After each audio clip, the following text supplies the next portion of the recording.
तर नमस्कार मित्रांनो, ही धनश्री हिला सोडलं मोकळं. आता बघा हिची तब्येत मला वाटतं ही 11 तारखेला वेली, अंदाजे तारीख लक्षात नाही, आणि आज आहे 21 तारीख. तर बघा 10-12 दिवसातच कशी तब्येत झाली हिची. आज 21 तारीख आहे, तर तब्येत छान झाली हिची. आता ही ढेरी पण कमी होईल जशी जशी ती वाढन तशी. नाही तर झाली तेव्हा लयच खराब होती ना ती. आता कसं उड्या मारते आणि उड्या मारल्यामुळे त्याला परत भूक लागते, तर दूध पण भरपूर पिते, तर त्याच्यामुळे तिची तब्येत चांगली झाली. नंदिनीसारखीच उड्या मारते ही पण ती माती खायला लागली. तिने जर माती खाल्ली ना तर मग तिला बांधून ठेवायचे.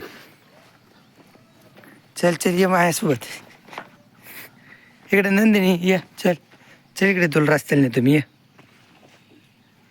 नाही येते यार ती,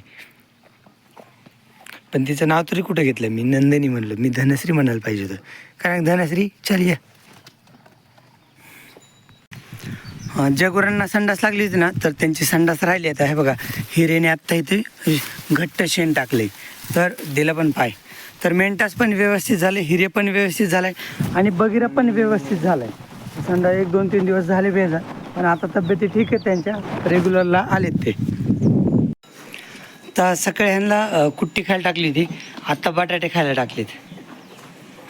का इकडे खिलरीला पण टाकलेत बटाटे सगळे गुरं आवडीने खातात. आपण फक्त शुभश्रीला बटाटे टाकत नाहीत. शुभश्री आणि तिथं हिरे ना, हिरेला पण नाही टाकत. आता बाकी जे बटाटे खातात त्यांना सगळ्यांना बटाटे टाकलेत. इकडं गौरांगला हे मी जास्तीचे टाकतो थोडे, कारण त्याला मला आज अवतोर न्यायचे असं मला वाटतंय. त्याला अवतोरच नाही वाटतंय मला, त्याच्यामुळे गौरंगला जास्तीचे. ह्याच्या आधी पण त्यांना बटाटे टाकले बरं का. आपण सगळे मिळून 5 कॅरेट बटाटे ह्या सगळ्या गुरांमध्ये टाकलेत. 5 कॅरेट म्हणजे जवळपास 80-90 किलो. 5 कॅरेट म्हणजे 1 क्विंटल बटाटे बरं का. कारण की 1 कॅरेट 25 ते 26 किलो भरतंच, 25 किलो. आणि कमी जरी पकडलं तरी 1 क्विंटल बटाटे सगळ्या गुरांमध्ये टाकले तर सगळे खात आहेत. ते बघा इकडे सर्जन ते खात आहेत. हे चिमण्या मार नको ना. मी आत्ताच ह्या गुरांना बटाटे टाकून तिकडे गेलो होतो, यांनी संपवले पण. लय फास्ट स्पीडने खातात बटाटे हे. तर मित्रांनो, मी सकाळी हरभऱ्याची चुन्नी आणि भुस्सा दोन्ही होतं ना आपलं काळचं हार्वेस्टरमधून निघालं, तर ते ठेवलं होतं बादलला सकाळी. त्याच्यानंतर नेपेर टाकलं होतं, नेपेरचे त्यांनी पानच खाल्ले, शिपाडे राहून दिले. तो कॅरेट सांडतो, पाटी फोडतो, कॅरेट फोडतो, तर त्याच्यामुळे मी त्याला कॅरेटमध्ये ठेवलंच नव्हतं, कारण त्याची व्यवस्था होईपर्यंत नको म्हटलं. पण सध्याला त्याची काहीतरी तडजोड झाली, व्यवस्था झाली, तर ह्या टेबलला मी असं कॅरेट इथं अडकवलं आहे. तर इथं त्याला खाता येईल, आणि ह्या कॅरेटला त्याला खालून मोकळे ना, तर त्याच्यामुळे त्याला नक्क्या मारता येणार नाहीत कॅरेटला, आणि तो मोडू शकत नाही कॅरेट. तर त्याच्यामुळे ह्याच्यात मी त्याला आपला हरभऱ्याचा भुस्सा ठेवला खायला. आणि कुट्टी पण आता त्याला ह्याच्यातच टाकायची, आपली नेपेरची कुट्टी, वैरींची कुट्टी ह्याच्यातच टाकायची. आपल्याकडं गवत नाही आहे, आपलं डाळिंबाच्या बाजूला जे गवत होतं ना, तर तसं गवत आपल्याला येणाऱ्या पावसाळ्यात ते गवत लावायचं गुरांसाठी. म्हणजे छोटे वासरं झालं, बैल झालं, दुधाच्या गाया झालं, आणि हा बादल झालं, ह्यांच्यासाठी आपल्याला ते गवत लावायचं. तर हे बघा इथं झालं त्याला खायचं. आता सध्याला हे टेबलला मध्ये इथं गज आहे, तर त्याच्यामुळे हे पण काढायचं. गज आहे, आणि गज आणि हा मधला रॉड आहे ना, अँगल, तर हा आपल्याला कट करून घ्यायचा आहे. आणि ह्या कॅरेटच्या बाजूला शिकडा पण त्याला एक स्टीलची बकेट नाही तर आपली बेसिन टेप टाकी पाण्यासाठी ठेव. म्हणजे एकदा सकाळी त्याला ह्याच्यात पाणी दिलं आणि कॅरेट भरून खायला टाकलं की त्याचा दिवसभराचा विषय संपला. आणि सध्याला उन्हाळा आहे, तेव्हा बघा 11 वाजता त्याच्या अंगावर बरोबर सावली येते. 11 वाजता सावली येते, आणि हे जे इकडचे झाड आहेत ना, मग 11 वाजल्यापासून दिवस मावळीपर्यंत त्याला तिथं सावली राहते. तर त्याच्यामुळे उन्हाळ्यात आपण त्याला हीच जागा ठेवणार आहेत. आणि त्याची पाऊस आल्यावरची जागा तिकडे गोट्यात आहे, पण सध्याला त्याला हिरे इथं सोबत आहे ना, तर त्याच्यामुळे तो पण ओरडत नाही. त्याची जागा तिकडं गोट्यात आहे त्याला, म्हणजे निवाऱ्याला पाऊस वगैरे आला तर, किंवा ज्या लयच ऊन पडलं, झाडाचे पानं गळे, लयच ऊन पडलं, तर मग त्याला त्या वरच्या गोट्यात बांधायचं. आणि ते पत्रे सिमेंटचे आहेत, तर त्याच्यामुळे तो गोठा गरम होत नाही. आणि मोकळा गोठा आहे ना, तर वारं वगैरे येत राहतं, तर त्याच्यामुळे गोठ्यात गरमी वगैरे होत नाही. त्याला सध्याला हा जुगाड केला मी, इथं कॅरेट फिट करून घेतले. आणि कॅरेट असं ढक्कत जर लावला ना त्याने असा तर ते निघत नाही. तर त्याच्यामुळे ह्या कॅरेटच्या बाजूला दुसरं एक थोडं सेटअप बनवतो. म्हणजे खालून एक अँगल घेतो वेल्डिंग करून, आणि हा अँगल आणि हा गज काढून टाकतो, आणि खालून एक घेतो. इथं बकेटला वेल्डिंग करू, किंवा एक बेसिन टाईप छोटंसं भांडं आणू, तर त्याच्यात त्याला 15 लिटर पाणी राहील अशी व्यवस्था करू. आणि ह्या कॅरेटमध्ये त्याला खायला सुक्का चारा 10 किलो बसतो, आणि ओला चारा 20 किलोपर्यंत बसतो ह्याच्यात. आणि तो 15 किलोच्या पुढं काय खाणार नाही दिवसाला, लईतले 12 किलो खाईल तो, तर त्याच्या पुढं खाणार नाही. तर त्याच्यामुळे दिवसातून एकदा त्याला टाकलं, बकेट भरून ठेवली की त्याचा विषयच मिटला. आणि दुसरी गोष्ट राहिली त्याच्या नक्या साफ करायच्यात, पण माझी काय डेअरिंग होणार त्याला धरायची. म्हणजे तो पायाला हात वगैरे लावून देतो, पण कोणीतरी सोबत असल्यावर त्याच्या नक्या साफ करून घेईल मी, पण तोपर्यंत त्याला काय अडचण राहणार नाही. आता बघा हा टेबल मी त्याच्यापुढं सरकवला आहे. ही टाकी ना, तर ती टाकी पण तोडून काढायची. मी सध्याला काही झटलं नाही, म्हटलं त्याच्या हाईटला ॲडजस्ट होतं का बघावं, का कॅरेट ह्याच्यावर ठेवावं लागतं आहे. ह्याच्यावर पण कॅरेट बसतं आहे, पण हाईट जरा जास्तच होईल ह्याच्यावर, टेबलच्या वर कॅरेट म्हटल्यावर. म्हणून त्या टेबलच्या लेवलने बघा त्याला हाईटला जास्त वर पण होत नाही आणि व्यवस्थित त्याला खाता येतं आहे. बरोबर तो टेबल त्याच्या हाईटला मॅच झाला आहे. जर थोडा खाली घ्यायचं म्हणलं ना, तर त्या टेबलच्या पायाला थोडे खड्डे केले ना, तर टेबल थोडा खाली येईल, हाईट कमी होईल टेबलची. पण मला वाटतं असं बरं व्यवस्थित आहे, त्याला खाता येतं आहे, असं छान आहे. फक्त यार एक मिस्टेक झाली, तो टेबल मी त्याचे मागचे पाय आहेत ना, तर तिथं ठेवेल. नंतर त्याचं एवढं खाऊन झालं ना, मग टेबल त्याच्या मागच्या पायापाशी ठेवेल, म्हणजे तो सावलीत उभा राहील. आता तो उन्हात उभा आहे आणि त्याच्या डोक्यावर सावली, आणि हा टेबल सावलीत आला आहे. असं उलटं ठेवलं ना, मग तो सावलीत होईल आणि टेबल उन्हात होईल. पण मस्त खातो यार, मला घाबरत वगैरे नाही टेबलला, काही नाही. हां, आता त्याने किती कॅरेट हलवलं ना, कुठली सांडणार पण नाही आणि कॅरेट त्याला फोडता पण येणार नाही. तर बघावं लागेल तो दाताने वगैरे फोडतोय का काय, पण तसं काही करणार नाही मला वाटतंय. पण बघू आता हा पण प्रयोग सक्सेस होतोय की नाही, 1-2 दिवसात कळेलच. तोपर्यंत त्यांनी एका पाटीचं तर वाटोळ केलं, एक कॅरेट एक पाटी, थोडंफार नुकसान केले. आणि ह्याला काय होतं रे, मी एक वेळेस धुवून पण घेतलं बरं का ह्याला, फक्त त्याचा चेहरा धुतला नाही, कानापाशी, नाही तर मान वगैरे पाठी, मग ह्याला मी धुतलं पण ते काय होतं, ते लोळ्या घेते. काल मी त्याला तळ्याकडे नेलं होतं ना, तर तिथं पण लोळ्या घेतल्यात, तर त्याच्यामुळे त्याला धूळ लगेच चिटकते.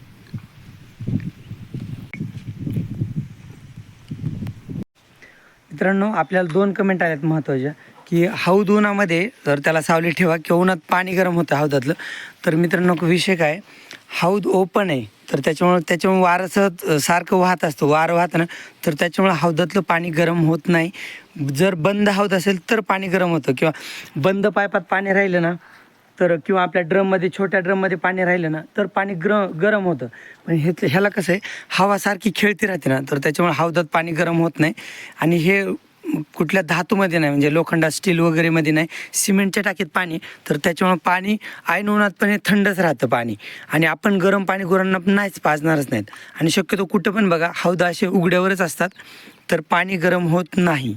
पाणी सध्या पण थंड आहे आणि ऐन उन्हाळ्यात पण पाणी हे थंड राहतं, कारण की ह्याचा वरचा जे टोपण आहे ना, तर ते उघडं आहे, वरची जागा उघडी आहे, वारं सतत वाहत राहतं, तर त्याच्यामुळे आपला मोठा हौद आहे ना, तर तिथलं पण पाणी गरम होत नाही आणि हे पण पाणी गरम होत नाही.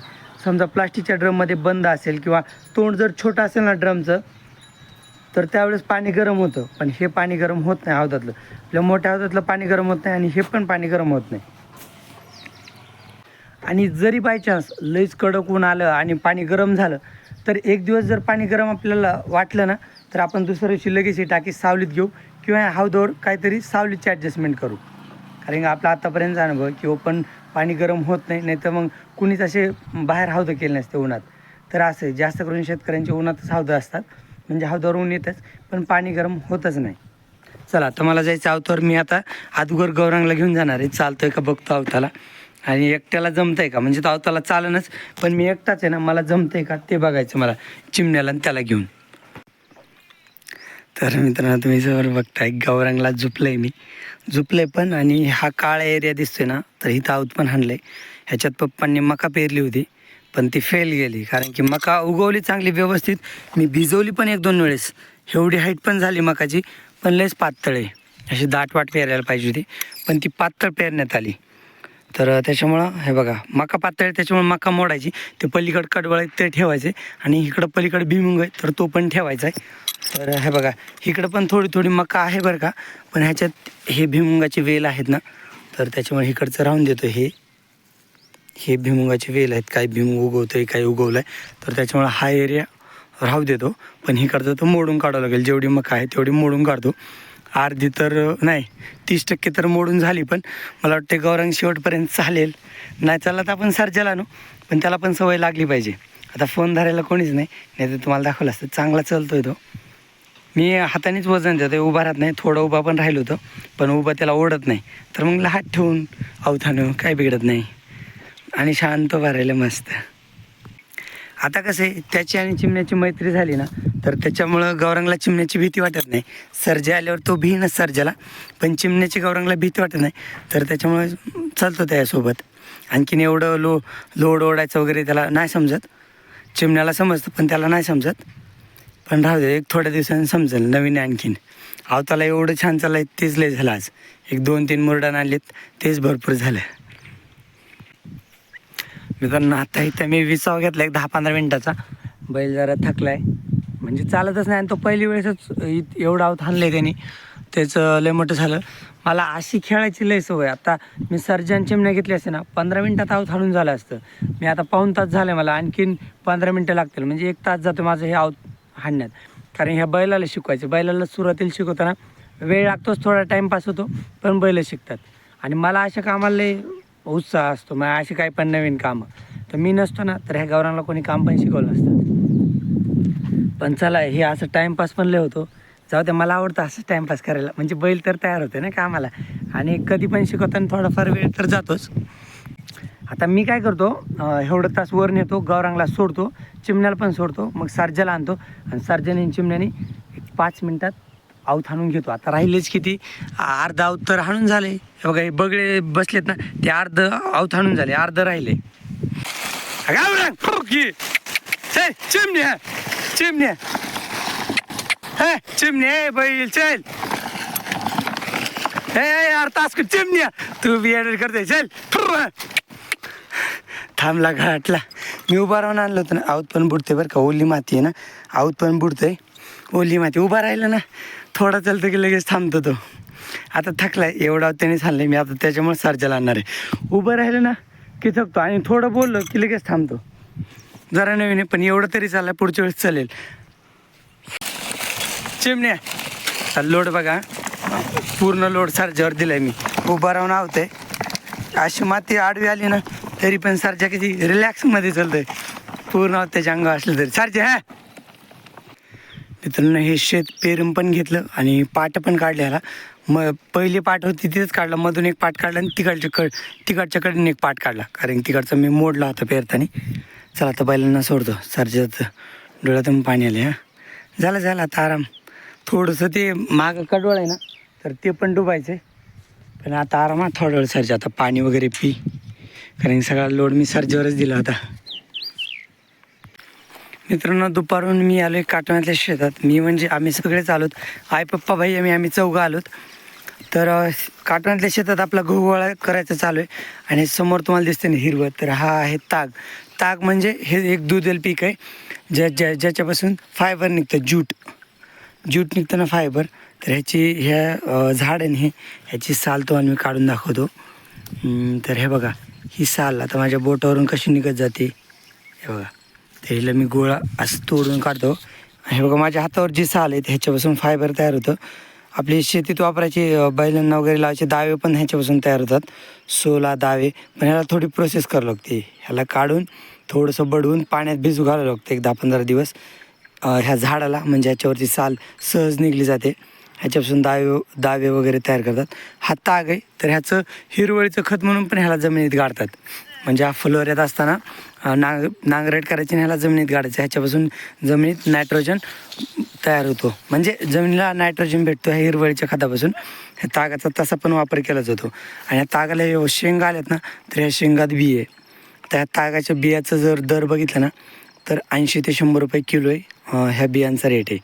पण जास्त कोणी महाराष्ट्रात ताग नाही पिकवत. असंच ज्यांना हिरवळीचं खत करायचे ते पेरतात.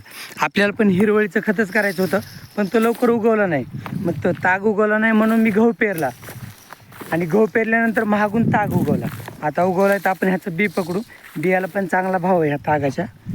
आणि इकडं भैयानी गटुडं बांधले, तर हे गटुडं घेऊन जातो मी आणि आई. गटुडं वाहतात, पप्पा तिथं बुचाडाला गटुडं लावत आहेत. तर आता इथं मी गटुडं आणून टाकलं, पप्पा 2-2 पेंड्या घेऊन अशा लावत आहेत बरोबर. तर एवढा गहू आम्ही दुपारून आल्यानंतर गोळा केला. 3 वाजता आलो होतो आम्ही, आता 5 वाजलेत. मग 3 वाजता आलो, ही ताडपत्री खाली हातरून घेतली गव्हाच्या खाली. त्यानंतर पप्पांनी 2-2 पेंड्या करून अशा लावल्यात. ह्याच्यात जर तागाची हे आलं ना कुठं झाड तर ते बाजूला काढून टाकायचे. तर असा आपला हा आहे खपली गहू. खपली म्हणजे जोड गहू. बघा हे ताग इथं पण आलं, एक काढून टाकतो. तर असा लावून घेतलाय.